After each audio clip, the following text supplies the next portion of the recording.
this tale, one that has echoed across the sacred soil of Bharat since time immemorial. Sri Ramayana, a divine epic composed of 7 kandas: Bala Kanda, Ayodhya Kanda, Aranya Kanda, Kishkinda Kanda, Sundara Kanda, Yuddha Kanda, and Uttara Kanda. The story of Sri Ram, a tale so deeply woven into the very breath and being of this land that to speak of Dharma is to invoke his name. It is said, Veda Vedye Pare Pumye Jate Dasharathatmaje Vedah Pracheta Sadasit Sakshat Ramayanatmana. Veda Vedye Pare Pumshi refers to Sri Rama as the Supreme Purusha, both the subject and the object of the Vedas. Jate Dasharathatmaje, when that Paramatma took human birth as the son of Dasharatha. Vedah Pracheta Sadasit, the Veda itself took the form of Ramayana, authored by Vālmīki Maharshi, who was Pracheta's son. Sakshat Ramayanatmana, the essence of the Vedas, became directly manifest as the Ramayana. In summary, when the Paramatma, he who is both the knower of the Vedas and the one that can be known through the Vedas, took birth as the son of Dasharatha, the Veda itself was reborn through the son of Prachetas as the Ramayana. This is why Ramayanam is sometimes referred to as Vedopabrahmanam. It's not an ordinary kavyam. Vedopabrahmanam, Vedas and Upabrahmanam. Upabrahmanam literally means elaboration or clarification of the Vedas. Upa being near and Brahmana being the explanation. So Ramayanam, the Adi Kavyam, to be known as Vedopabrahmanam. In other words, it is the sacred elaboration of the Veda through story, sentiment, and sacrifice. Every shloka, every moment, every decision in this epic points to one root, Dharma. But what is Dharma? Driyate anena iti dharmaha, driyateva janai iti dharmaha. That which upholds all existence, that is Dharma. That by which people are sustained, that too is Dharma. It is not the law alone, it is the cosmic rhythm, the ethical compass, the inner alignment. It is Rita, Satya, and Karya, order, truth, and right action, moving together in harmony. That is Dharma. This is why it is said about Rama that Ramo Vigravahan Dharmaha. Rama is Dharma embodied. Nārada Maharshi famously declared these words when Vālmīki Maharshi asked the following question. He asked, Konvasmin sampratam loke gunavan, kascha viryavan, dharmagyascha krutagyascha satyavakyo dhrudavrataha. Who in this world today lives in virtue, lives valor? And the answer was Rama.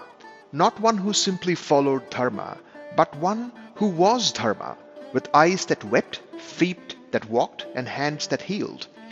Let us not be mistaken. Even Ravana knew Dharma, but he did not live it. He abandoned alignment for arrogance and thus fell. For it is said very famously, Dharmo rakshati rakshitaha. Dharma protects the one who protects it. This is not an advice. It is the law woven into the soul of creation. You uphold Dharma, and Dharma holds you aloft. You abandon Dharma, Dharma no longer shields you. Thus is the Ramayana a kavya of action, yes, but more so a cosmic mirror. As the famous Buddha Kaushika Rishi sang, Kujantam Rama Rameti Madhuram Madhuraksharam Aruhya Kavita Shakam Vande Vālmīki Kokilam. I bow to Vālmīki Maharshi, he said, the cuckoo singing on the poetic branch, cooing sweetly Rama and Rama, syllables more melodious than nectar. And now I shall speak as the one who was there when it all happened in Treta Yugam, when the winds whispered through the forests of Kosala Rajyam, when the stars stood still above Ayodhya, when Dharma walked the earth, veiled in royal robes. The tale I now bring is not new, yet you do not take it for old. It was first sung in Treta Yugam and sung again and again and again across the turning wheels of time, not because it is repeated, but because it is remembered. Each age, each Yugam sees it anew. Each listener hears their own soul in its syllables. So listen, not with the ears of habit, but with the wonder of one standing at the edge of eternity. For this is no tale of the past, it is the echo of your own becoming. And I promise you this, what you are about to hear will stay with you long after the last verse has been spoken. It begins with the following words. Tapasvadhyaya niratam tapasvi vagvidam varam Nāradam paripapracha Vālmīkir munipungavam. Konvasmin sampratam loke gunavan kascha viryavan dharmagyascha krutagyascha satyavakyo dhrudavrataha charitrena chako yuktaha sarvabhuteshu kohitaha vidvankaha kaha samardascha kaschaika priyadarshanaha आत्मवान को जितक्रोधो द्युतिमान को न सूयकः कस्य बिभ्यति देवाश्च जातरोषस्य संयुगे एतदिच्छाम्यहं श्रोतुं परं कौतूहलं हि मे महर्षे त्वं समर्थोऽसि ज्ञातुमेवं विधं नरम्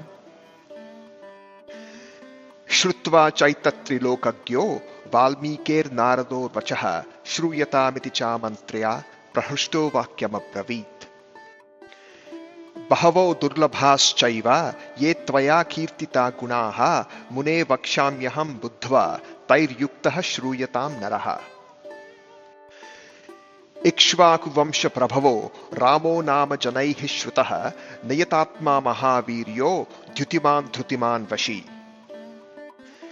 बुद्धिमान् नीतिमान् वाग्मी श्रीमान् शत्रुनिबर्हणः विपुलांशो महाबाहुः कम्बुग्रीवो महाहनुः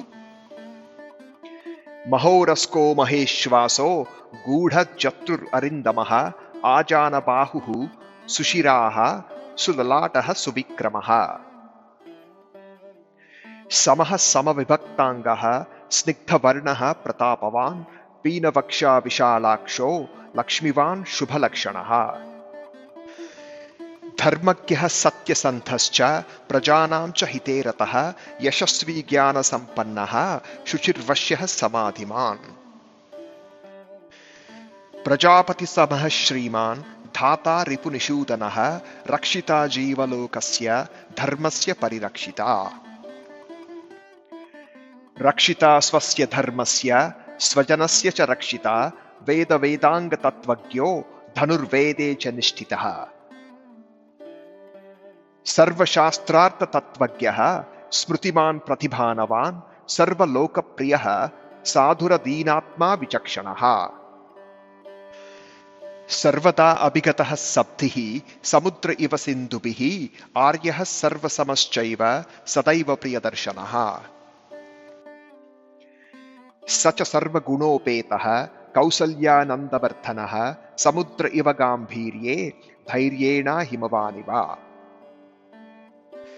विष्णुना सदृशो वीर्ये सोमवत् प्रियदर्शनः कालाग्निसदृशः क्रोधे क्षमया पृथिवी समः धनदेन समस्त्यागे सत्ये धर्म इवापरः तमेव गुणसम्पन्नं रामं सत्यपराक्रमम् ज्येष्ठं ज्येष्ठगुणैर्युक्तं प्रियं दशरथः सुतं प्रकृतीनां हितैर्युक्तं प्रकृतिप्रियकाम्यया यौवराज्येन संयोक्तुमैच्छत् प्रीत्या महीपतिः तस्याभिषेकसंभारान् दृष्ट्वा भार्यार्थकैकयी पूर्वं दत्तवरा देवी वरमेनमयाचत विवासनं च रामस्य भरतस्याभिषेचनम् स सत्यवचनात् राजा धर्मपाशेन संयतः विवासयामास सुतं रामं दशरथः प्रियम् स जगाम वनं वीरः प्रतिज्ञमनुपालयन् पितुर्वचन निर्देशात् कैकय्याः प्रियकारणात् तव्रजन्तं प्रियो भ्राता लक्ष्मणो अनुजगामः स्नेहाद्विनय सम्पन्नः सुमित्रानन्दवर्धनः। भ्रातरं दयितो भ्रातुः सौभ्रात्रामनुदर्शयन् रामस्य दयिता भार्या नित्यं प्राणसमाहिता। जनकस्य कुले जाता देवमायेव निर्मिता सर्वलक्षणसम्पन्ना नारीणाम् उत्तमा वधूः। सीताप्य अनुगता रामं शशिनं रोहिणी यथा पौरैर अनुगतो दूरं पित्रा दशरथेन च। शृङ्गवेरपुरे सूतं गङ्गाकुले व्यसर्जयत् गुहमासाध्य धर्मात्मा निषाद अधिपतिं प्रियम्। गुहेन सहितो रामो लक्ष्मणेन च सीतया ते वनेन वनं गत्वा नदीस्तीर्त्वा बहूदकाः। चित्रकूटम् अनुप्राप्य भरद्वाजस्य शासनात् रम्यमावसतं कृत्वा रममाणा वनेत्रयः। देवगन्धर्वसङ्काशस्तत्र ते न्यवसन् सुखं चित्रकूटं गते रामे पुत्रशोकातुरस्तता। राजा दशरथः स्वर्गं जगाम विलपन् सुतं गते तु तस्मिन् भरतो वसिष्ठप्रमुखैर्द्विजैः। नियुज्यमानो राज्याय नैच्छद् राज्यं महाबलः स जगाम वनं वीरो रामपादप्रसादकः। गत्वा तु स महात्मानं रामं सत्यपराक्रमम् अयाच्छद् भ्रातरं राममार्यभावपुरस्कृतः। त्वमेव राजा धर्मज्ञ इति रामं वचो ब्रवीत् रामोऽपि परमोदारः सुमुखः सुमहायशाः। न चैच्छत् पितुर आदेशात् राज्यं रामो महाबलः पादुके चास्य राज्याय न्यासं दत्त्वा पुनः पुनः। निवर्तयामास ततो भरतं भरताग्रजः स कामम् अनवाप्यैव रामपादाव उपस्पृशन्। नन्दिग्रामे करोत् राज्यं राम आगमनकाङ्क्षया गते तु भरते श्रीमान् सत्यसन्धो जितेन्द्रियः। रामस्तु पुनरालक्ष्य नागरस्य जनस्य च तत्र आगमनमेकाग्रो दण्डकान् प्रविवेशः। प्रविश्यतु महारण्यं रामो राजीवलोचनः विराधं राक्षसं हत्वा शरभङ्गं ददर्शः। सुतीक्ष्णं चाप्य अगस्त्यं च अगस्त्यभ्रातरं तथा अगस्त्यवचनाच्चैव जग्राहैन्द्रं शरासनम्। खड्गं च परमप्रीतस्तूणी चाक्षयसायकौ वसतस्तस्य रामस्य वने वनचरैः सह। ऋषयो अभ्यागमन् सर्वे वधाय असुररक्षसां स तेषां प्रतिशुश्राव राक्षसानां तदा वने। प्रतिज्ञातश्च रामेण वधः संयति रक्षसां ऋषीणामग्निकल्पानां दण्डकारण्यवासिनाम्। तेन तत्रैव वसता जनस्थाननिवासिनी विरूपिता शूर्पणखा राक्षसी कामरूपिणी। ततः शूर्पणखवाक्य उच्युक्तान् सर्वराक्षसान् खरं त्रिशिरसं चैव दूषणं चैव राक्षसम्। निजगानरणे रामस्तेषां चैव पदानुगान् वने तस्मिन् निवसता जनस्थाननिवासिनाम्। रक्षसां निहतान्यसन् सहस्राणि चतुर्दश ततो ज्ञातिवधं श्रुत्वा रावणः क्रोधमूर्छितः। सहायं वरयामास मारीचं नाम राक्षसं वार्यमाणः सुबहुशो मारीचेन स रावणः। न विरोधो बलवता क्षमो रावणतेन ते अनादृत्य तु तद्वाक्यं रावणः कालचोदितः। जगाम सह मारीचस्तस्य आश्रमपदं तदा तेन मायाविना दूरम् अपवाह्य नृपात्मजौ। जहार भार्यां रामस्य गृध्रं हत्वा जटायुषं गृध्रं च निहतं दृष्ट्वा हृतां श्रुत्वा च मैथिलीम्। राघवः शोकसन्तप्तो विललापकुलेन्द्रियः ततस्तेनैव शोकेन गृध्रं दग्ध्वा जटायुषम्। मार्गमाणो वने सीतां राक्षसं संददर्शः कबन्धं नाम रूपेण विकृतं घोरदर्शनम्। तं निहत्य महाबाहुर्ददाह स्वर्गतश्च सः स चास्य कथयामास शबरीं धर्मचारिणीम्। श्रमणां धर्मनिपुणाम् अभिगच्छेति राघव सो अभ्यगच्छन् महातेजाः शबरीं शत्रुसूदनः। शबर्या पूजितः सम्यग् रामो दशरथात्मजः पम्पातीरे हनुमता संगतो वानरेणः। हनुमद्वचनाच्चैव सुग्रीवेण समागतः सुग्रीवाय च तत्सर्वं शंसद्रामो महाबलः। आदितस्तद् यथावृत्तं सीतायाश्च विशेषतः सुग्रीवश्चापि तत्सर्वं श्रुत्वा रामस्य वानरः। चकार सख्यं रामेण प्रीतश्चैवाग्निसाक्षिकं ततो वानरराजेन वैरानुकथनं प्रति। रामाया वेदितं सर्वं प्रणयाद् दुःखितेन च प्रतिज्ञातं च रामेण तदा वालिवधं प्रति। वालिनश्च बलं तत्र कथायामास वानरः सुग्रीवः शङ्कितश्चासीन्नित्यं वीर्येण राघवे। राघवप्रत्ययार्थं तु दुन्दुभेः कायमुत्तमं दर्शयामास सुग्रीवो महापर्वतसन्निभम्।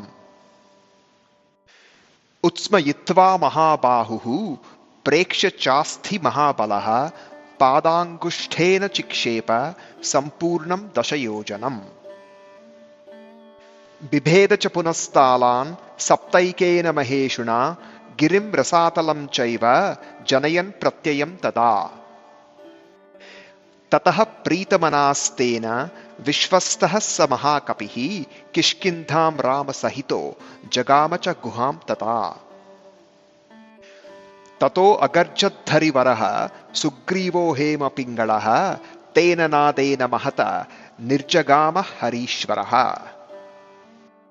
अनुमान्य तदा तारां सुग्रीवेण समागतः निजगान च तत्रैनं शरेणैकेन राघवः। ततः सुग्रीववचनाद्धत्वा वालिनमाहवे सुग्रीवमेव तद्राज्ये राघवः प्रत्यपादयत्। स च सर्वान् समानीय वानरान् वानरर्षभः दिशः प्रस्थापयामास दिदृक्षुर्जनकात्मजाम्। ततो गृध्रस्य वचनात् सम्पातेर्हनुमान् बली शतयोजनविस्तीर्णं पुप्लुवे लवणार्णवम्। तत्र लङ्कां समासाद्य पुरीं रावणपालितां ददर्श सीतां ध्यायन्तीम् अशोकवनिकां गताम्। निवेदयित्वा अभिज्ञानं प्रवृत्तिं विनिवेद्य च समाश्वास्य च वैदेहीं मर्दयामास तोरणम्। पञ्चसेनाग्रगान् हत्वा सप्तमन्त्रिसुतानपि शूरमक्षं च निष्पिष्य ग्रहणं समुपागमत्। अस्त्रेणोन्मुक्तमात्मानं ज्ञात्वा पैतामहाद्वरात् मर्शयन् राक्षसान् वीरो यन्त्रिणस्तान् यदृच्छया। ततो दग्ध्वा पुरीं लङ्कामृते सीतां च मैथिलीं रामाय प्रियमाख्यातुं पुनरायान् महाकपिः। सो अभिगम्य महात्मानं कृत्वा रामं प्रदक्षिणं न्यवेदयत् मेयात्मा दृष्टा सीतेति तत्त्वतः। ततः सुग्रीवसहितो गत्वा तीरं महोदधेः समुद्रं क्षोभयामास शरैर आदित्यसन्निभैः। दर्शयामास चात्मानं समुद्रः सरितां पतिः समुद्रवचनाच्चैव नलं सेतुमकारयत्। तेन गत्वा पुरीं लङ्कां हत्वा रावणमाहवे रामः सीताम् अनुप्राप्य परां व्रीडामुपागमत्। तामुवाच ततो रामः परुषं जनसंसदि अमृष्यमाणा सा सीता विवेश ज्वलनं सती। ततो अग्निवचनात् सीतां ज्ञात्वा विगतकल्मषां कर्मणा तेन महता त्रैलोक्यं सचराचरम्। स देवर्षिगणं तुष्टं राघवस्य महात्मनः बभौ रामः सम्प्रहृष्टः पूजितः सर्वदैवतैः। अभिषिच्य च लङ्कायां राक्षसेन्द्रं विभीषणं कृतकृत्यस्तदा रामो विज्वरः प्रमुमोदः। देवताभ्यो वरं प्राप्य समुत्थाप्य च वानरान् अयोध्यां प्रस्थितो रामः पुष्पकेण सहृत्पृतः। भरद्वाजाश्रमं गत्वा रामः सत्यपराक्रमः भरतस्यान्तिके रामो हनुमन्तं व्यसर्जयत्। पुनराख्यायिकां जल्पन् सुग्रीवः सहितस्तदा पुष्पकं तत्समारुह्य नन्दिग्रामं ययौ तदा। नन्दिग्रामे जटां हित्वा भ्रातृभिः सहितो नखः रामः सीताम् अनुप्राप्य राज्यं पुनरवाप्तवान्।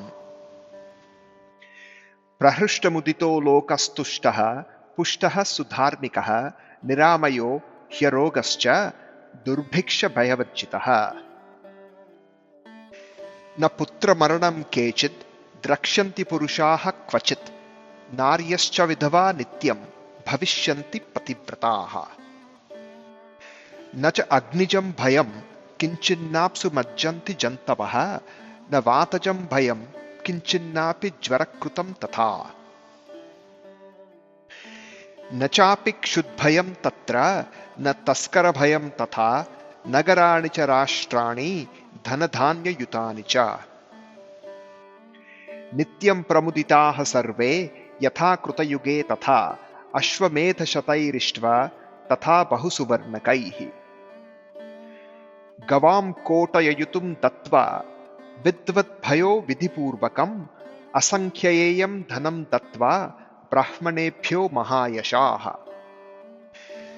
राजवंशान् शतगुणान् स्थापयिष्यति राघवः चातुर्वण्यं च लोकस्मिन् स्वे स्वे धर्मे नियोक्ष्यति। दशवर्षसहस्राणि दशवर्षशतानि च रामो राज्यमुपासित्वा ब्रह्मलोकं प्रयास्यति। इदं पवित्रं पापघ्नं पुण्यं वेदैश्च सम्मितं यः पठेत् रामचरितं सर्वपापैः प्रमुच्यते।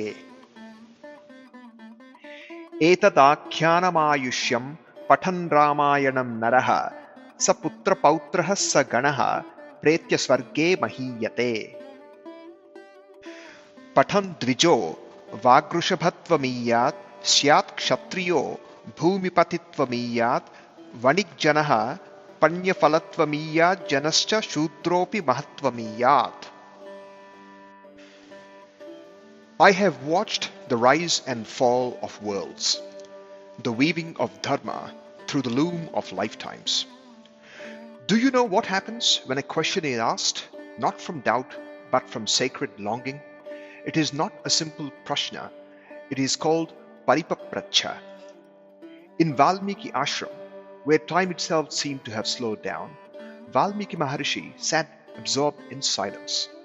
He had tasted stillness, he had mastered tapasya, and yet his heart burned, not with desire, but with a yearning to know. Who lives today on earth, he thought, in this very age, who truly embodies Dharma?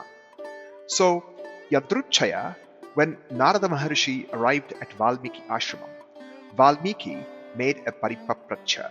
Let's call it a sacred inquiry for now. And he asked the following. He said, Konvasmin sampratam loke gunavan kascha viryavan dharmagyascha kritagyascha satyavakyo dhrudavratah charitrena choiko yuktaha sarvabhuteshu kohitaha vidvan kaha kah samarthascha kaschaika priyadarshanaha atmavan ko jitakrodho dhyutiman ko nasuyakaha kasya bibhyati devascha jataroshasya sanyuge. That was the paripapracha that Vālmīki Maharishi asked Nārada Maharishi. He said, "Tell me, O Devarishi, who in this world is a Gunavan, full of noble virtues? Who is a Viryavan, powerful yet gentle? Who is anchored in Dharma and remembers the good done to him? Who speaks only the truth and whose resolve no force can bend? Who is compassionate to all beings, wise in the scriptures, radiant in form? Who has conquered anger? Who shines with splendor? And whom even the gods fear when his wrath is stirred in a battle?" Ah, what a question! So rare it is to seek not brilliance, not beauty, not fame, but Dharma walking in human form. Narada Maharshi heard it, and his face lit up, not with amusement, but with remembrance, for I too remember.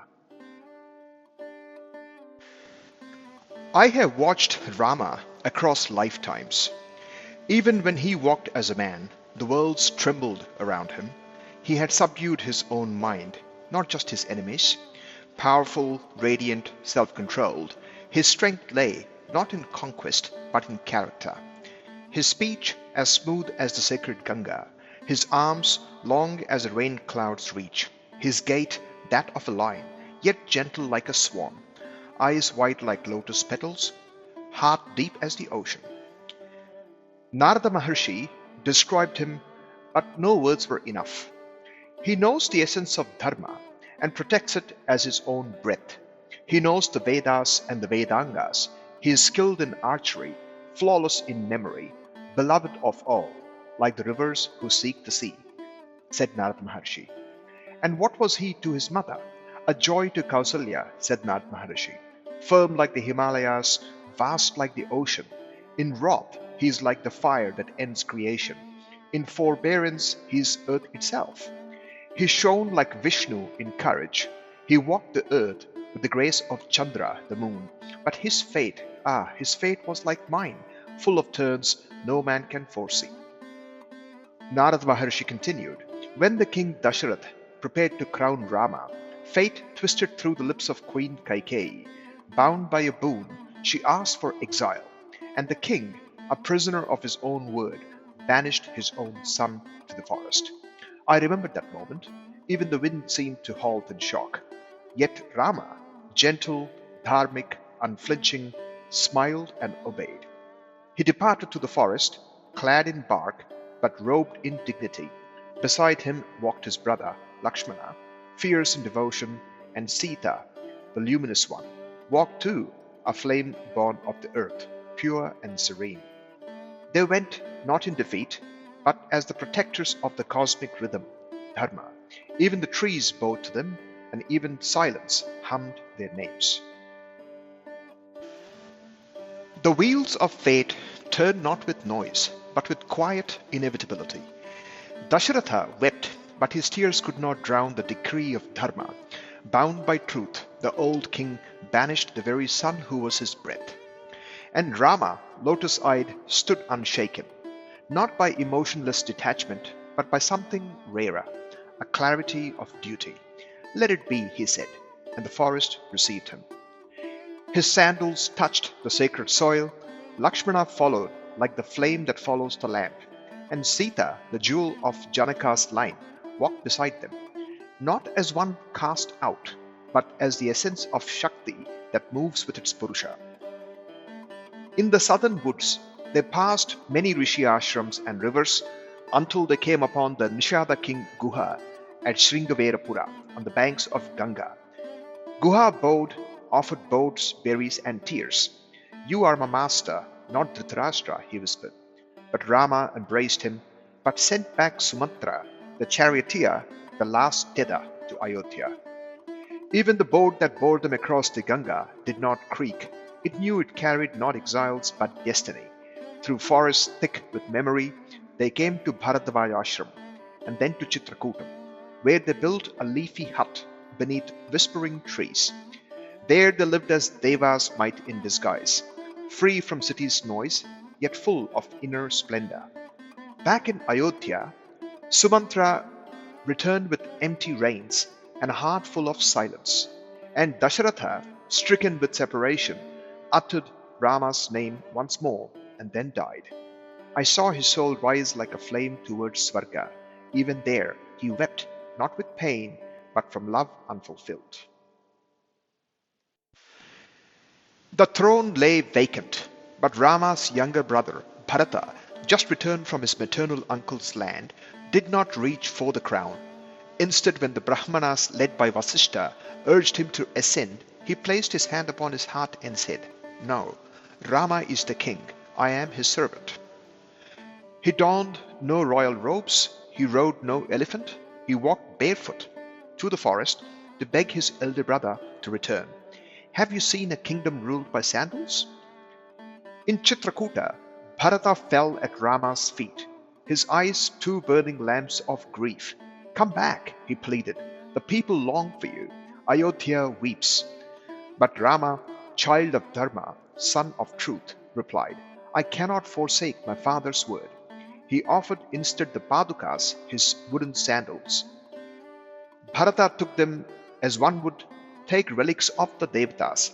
He placed them upon the throne, vowed to rule only as a regent, and retired to Nandigrama, living as an ascetic, awaiting his brother's return. I watched this with wonder. A kingdom led by silence, by symbols, by service? Who says Dharma is dead? It lived even then, shining in the act of a brother who ruled only to return the crown. And Rama, knowing that the people of Ayodhya would soon return to press him again, he left Chitrakuta and entered the deeper forest of Dandakaranya. The winds grew dense with silence as Rama, Sita and Lakshmana crossed into the ancient forest of Dandakaranya. Our Dandakaranya was no ordinary forest. It was a realm where rishis meditated, where Rakshasas feasted on the flesh, where tapas and terra walked hand in hand.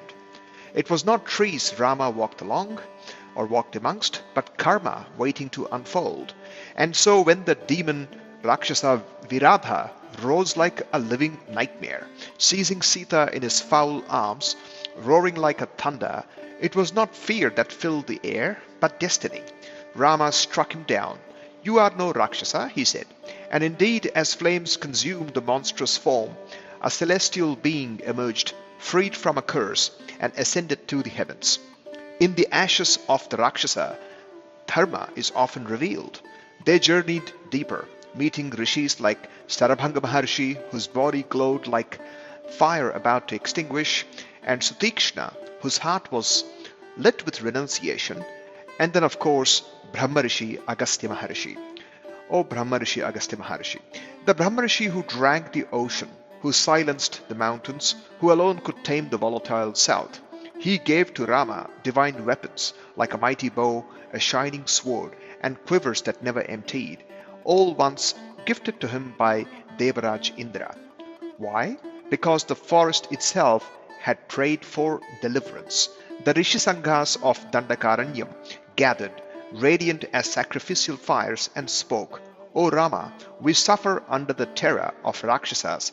Make a vow, deliver us. And in their presence, Rama, the Satya Parakrama, declared, I will slay every Rakshasa that haunts this forest. And Dandakaranyam itself seemed to sigh in relief. But fate always tests its promises. Soon came the ogress, Rakshasi Surpanaka, with her twisted hunger and shape-shifting charm. She desired Rama. Rama, smiling gently, sent her to Lakshmana. Lakshmana, wise but fierce, saw through the madness and maimed her, cut off her nose and ears. She fled, wailing, bloodied, humiliated, and enraged. I have seen this so often. Humiliation ignites vengeance far faster than defeat. She returned to her brothers, Kara, Dushana, and Trishiras, commanders of Janasthana, filled with hate, bristling with arms. They came roaring to avenge her.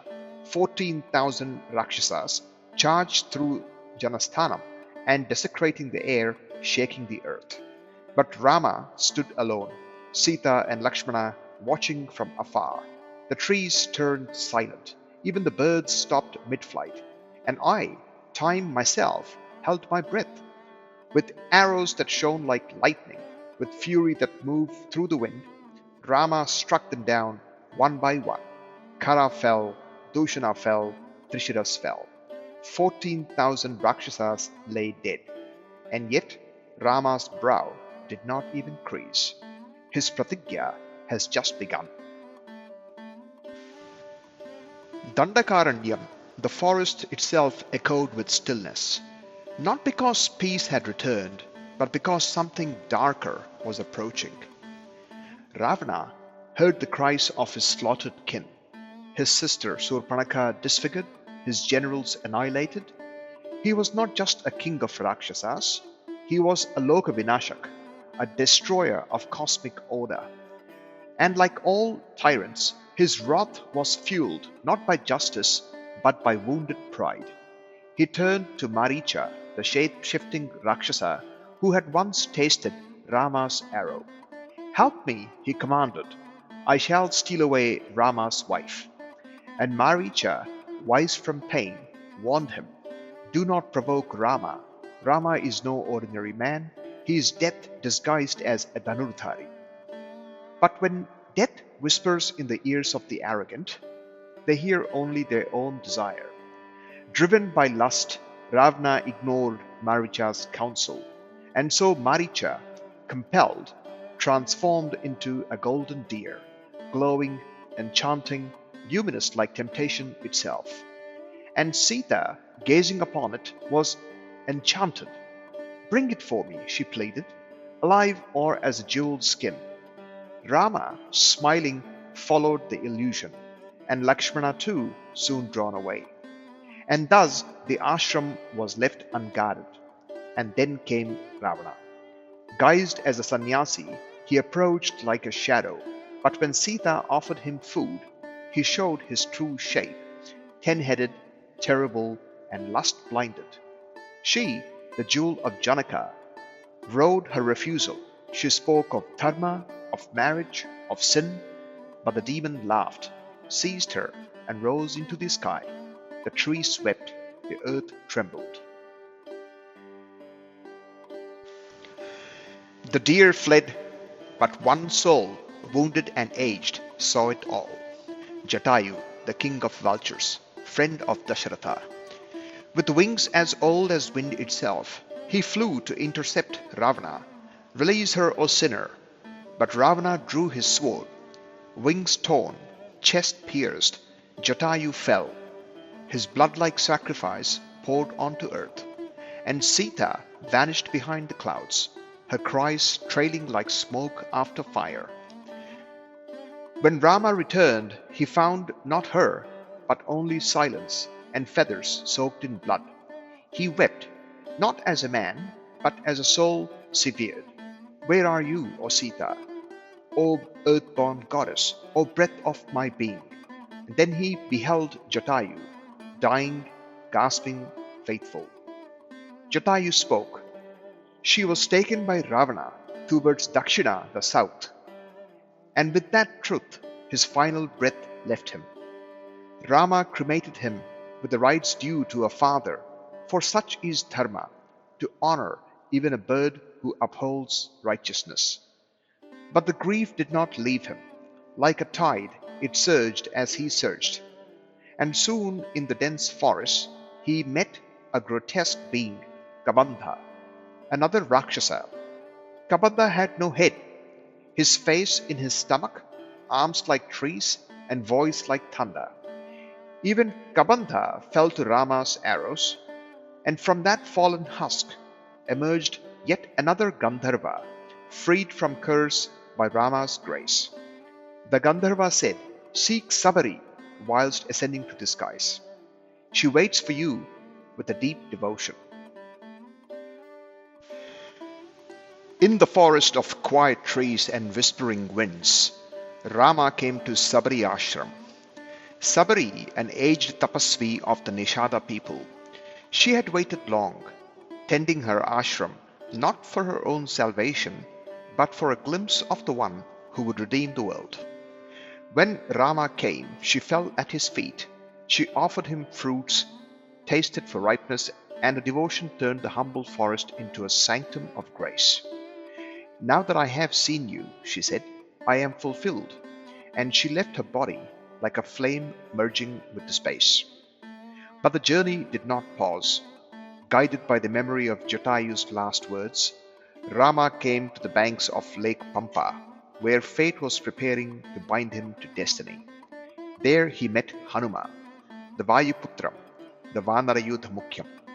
Vayuputram being the son of wind god, Vanarayudha Mukhyam being the chief of the Vanara soldiers. He was a being whose strength could tear mountains, yet whose heart was as soft as Dharma itself.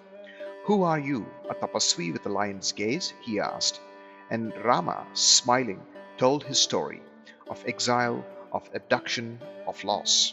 Thus began an alliance that no force could break. Through Hanuman, Rama was introduced to Sugriva, the exiled king of the Vanaras. Their friendship was sealed in fire, Agni bearing the witness beneath the forest sky. To prove Rama's power, Sugriva spoke of his brother Vali, who had once hurled the demon Dundubi's skeleton a great distance. Can you match him? He asked, uncertain. Rama smiled and nudged the massive bones with his toe and sent them flying 80 miles. Then, with a single arrow, Rama pierced through 7 sala trees, a mountain, and even Rasatala. Sugriva, now convinced, marched with Rama to Kishkindha, and he roared. And Vali, hearing the roar, came out, despite his queen Tara warning him. Tara said, Do not fight, Vali. Your brother is not alone. But pride deafens. And in the battle that followed, Rama let loose an arrow, and Vali fell, a king with the strength of 10,000 lions. Before dying, Vali asked, Why, O Rama? From behind. And Rama, calm and luminous, answered, I am no contender with you. I am a guardian of Dharma. You violated it when you seized your brother's wife and kingdom. Justice, not personal vengeance, guided his hand. Then Sugriva was crowned, and all the Vanaras were dispatched across the 4 corners of the Bhumi to search for Sita. To the south went Hanuma, guided by the words of the ancient vulture Sampati, who, though grounded by age, had eyes that pierced the distance. Sita is in Lanka, Sampati said. And so Hanuma leapt across the ocean 800 miles in a single bound, borne by wind, powered by bhakti. In Lanka he found her. Sita sat beneath an Ashoka tree, clad in sorrow, radiant in virtue, gazing at the ground.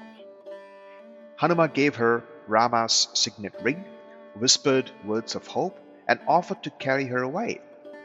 But she, upholder of Maryada, replied, Let Rama come, let him strike the head of the wicked.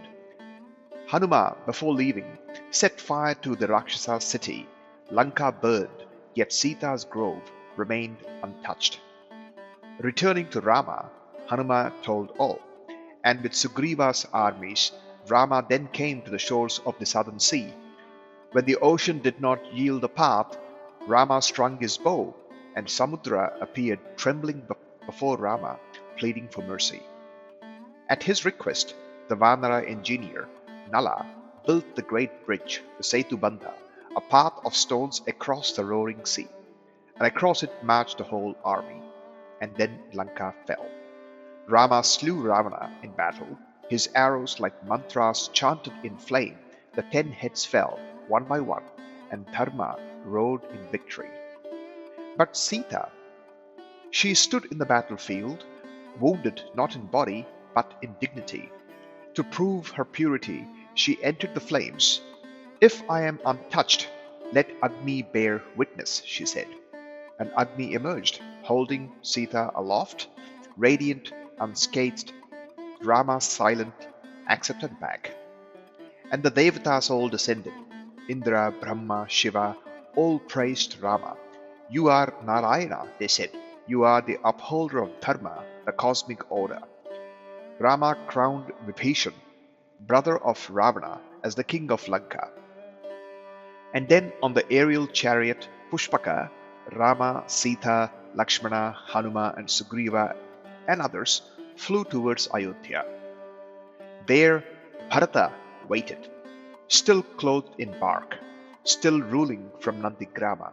He touched Rama's feet, and they all returned to Ayodhya's soil. Rama was crowned, and under his rule, Dharma blossomed again. No death before 100 years for anybody. No famine, no theft. Men were just, women were chaste, children never died young. The air was clean, the rain came in season. Truth was the law, and Dharma was the breath. And after ruling for 11,000 years, Rama returned to the source, ascending to Brahmaloka, leaving behind memory, inspiration, and a name sung through the ages. He who reads or hears this sacred tale of Rama is cleansed of all sin. He who speaks it gains the merits of yajna. A Brahmana gains eloquence, a Kshatriya sovereignty, a Vaishya wealth, and a Shudra attains virtue. And I, time, I remember it all. And you, who now listens to it, you too are a part of this sacred memory.